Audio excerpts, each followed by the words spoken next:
Les associations et mouvements proches du MPP ont manifesté ce matin à Ouagadougou pour soutenir le président du Faso. Ils s'engagent pour un soutien franc et direct des actions du gouvernement, mais aussi promettent de travailler à la réalisation du programme présidentiel. Une cinquantaine d'associations et de mouvements composent ce regroupement et ils ont déjà bénéficié de l'accompagnement du MPP, le parti au pouvoir. Césaire Carrefour, Maïmouna Traoré. Plus de 50 mouvements et associations se sont retrouvés ici dans la cuvette de la Maison du Peuple pour manifester leur soutien au président du Faso.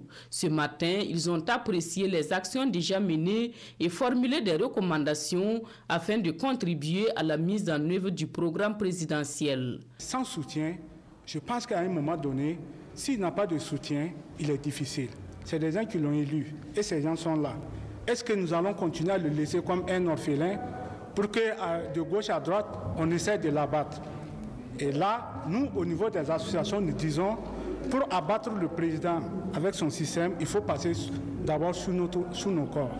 Et nous allons nous battre à ce que, si son mandat arrive à terme et que c'est le peuple qui n'est plus d'accord avec lui, il n'y a pas de problème. 3 ministres sont là pour échanger avec eux sur leurs préoccupations: sécurité, routes, eau potable, logement décent, énergie, emploi, promotion des femmes et de l'entrepreneuriat, entre autres. Les participants ont aussi eu droit à une communication sur le budget de l'État exercice 2019. Là, les échanges se sont focalisés sur les nouvelles taxes.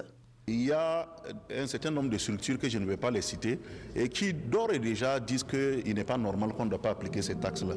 Et pourtant, vous le savez très bien que les taxes excluent purement et simplement les petits engins, les taxis motos et autres. On parle de véhicules, on parle de billets d'avion. Mais le débat se mène avec d'autres couches et qui leur priorité n'est pas forcément ce qu'on est en train de dire. Donc pour moi, il y a des syndicats quand même qui doivent défendre les intérêts des travailleurs, mais d'un côté aussi, d'essayer de laisser cet équilibre-là, parce qu'il y a des taxes qui concernent purement et simplement le développement des communes. Cette rencontre a aussi été marquée par la remise de récépissés à 50 associations. Des récépissés dont l'obtention a été facilitée par le secrétaire national chargé des OSC du mouvement du peuple pour le progrès. 50 associations repartent ainsi chez eux avec ce document qui acte leur existence officielle et qui leur permettra de mener à bien leurs activités.